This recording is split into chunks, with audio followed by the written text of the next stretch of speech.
What up? I want to talk about my film studies class. We are hitting this new section in film studies where we're looking at movies through the lens of gender. I teach film studies over at North Park University here in Chicago, and we're starting to talk about gender in film, how boys and girls, men and women are portrayed in film. And this week, we are talking about 80s movies. Now, I love 80s movies, and not just any 80s movies, but movies that were marketed to teens and tweens. And to give my students some context, from 1980 to 1990, I was age 6 to 16. So I was in that prime demographic for all these new movies that were coming out that had teenagers as a big part of the storyline. One of the movies that I picked for my students to watch, because obviously they can't watch every 80s movies, but the one that I had them watch, they watched Breakfast Club some weeks ago for like a different part of the semester where we talked about movies that took place all in one room. But for this sort of 80s section, I had them watch Just One of the Guys, right? This classic movie about a girl, and she wants to get the internship or get this job at her local newspaper, and she submits her paper in her high school, and she doesn't get picked, and she's like, if I was a guy, they would have picked me. So what does she do? She decides to, enroll in a different high school, and then basically transform herself into a boy, and then pass herself off as a boy. And then she submits the same article and Jen doesn't get picked. And then, of course, chaos ensues because that's a classic 80s movie. What we did then in class to talk about this is that we can't just talk about one movie and there's tons of 80s movies that were marketed to teens and tweens. But what I did was I picked 48 different movies. Now, were they the most popular ones? Some of them, yes. Some of them, no. But I picked 48 movies and we dissected them. So I wrote 48 different movies on the board, which we're going to get to in a second. Write the synopsis on each movie, and then we're going to talk about, was it male focused or was it female focused?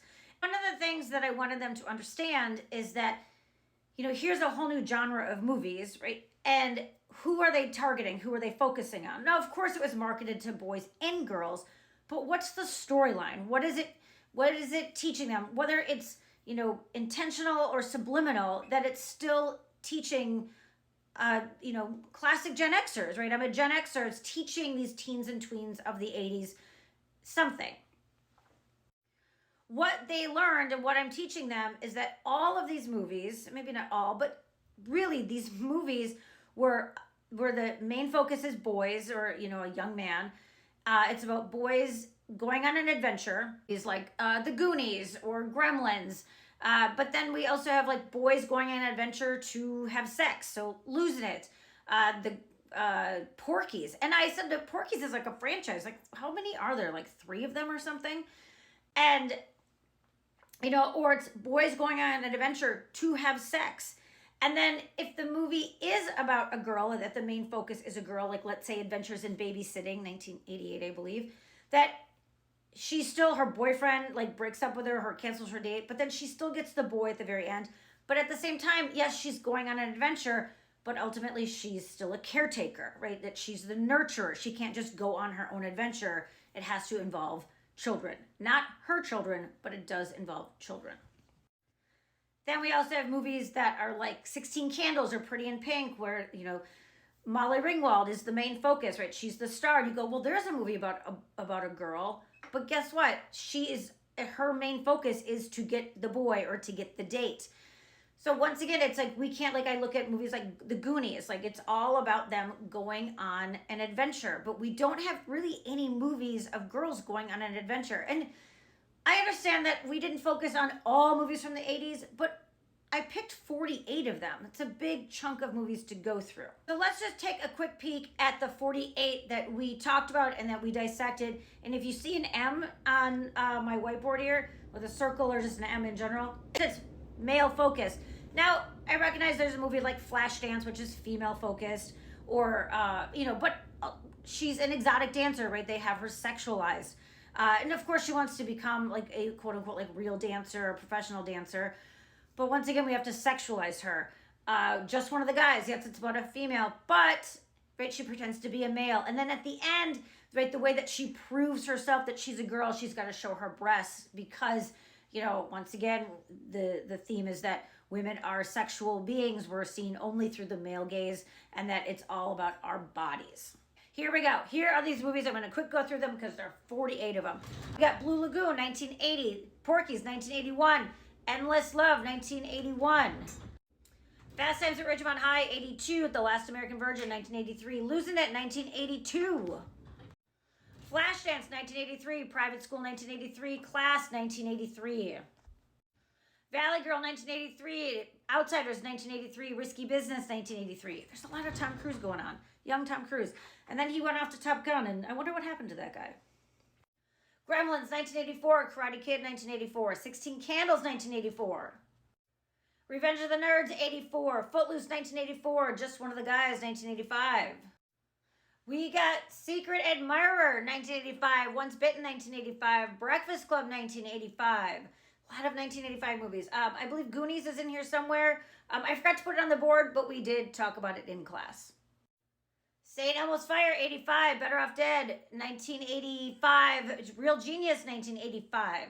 Right? All about what the main focus is boys. Oh, and St. Elmo's Fire, I get that it's like male and female, and I love this movie. Love it. But it's also problematic, right? Because then we've got Mare Whittingham's character. She's a virgin.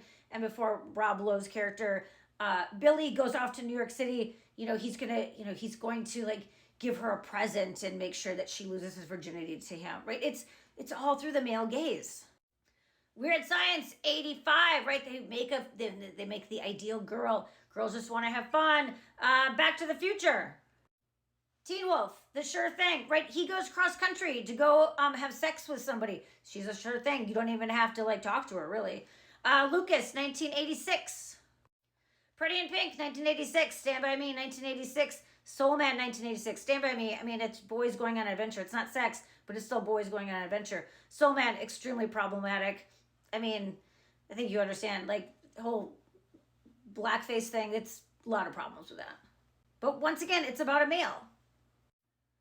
Ferris Bueller's Day Off, boy going on an adventure. One Crazy Summer, boy going on an adventure. Some Kind of Wonderful, trying to decide between two different girls. We get to Adventures in Babysitting, the classic story about a girl going on an adventure, but she's a caretaker, as I mentioned before. Dirty Dancing. Oh, I love this movie. I was 12 or 13 when I saw this movie. I love this movie. But she's 17, right? And falls in love with a 35-year-old. I know I'm probably ruining this for everybody, but it's also problematic. But I love it. I love Dirty Dancing. Can't Buy Me Love, 1987. Love this movie. Love Patrick Dempsey as Ronald. Love this movie. But he purchases a woman, right? He rents her. Lost Boys, 87. Hot Pursuit, 87. Heathers, 88. Male focus.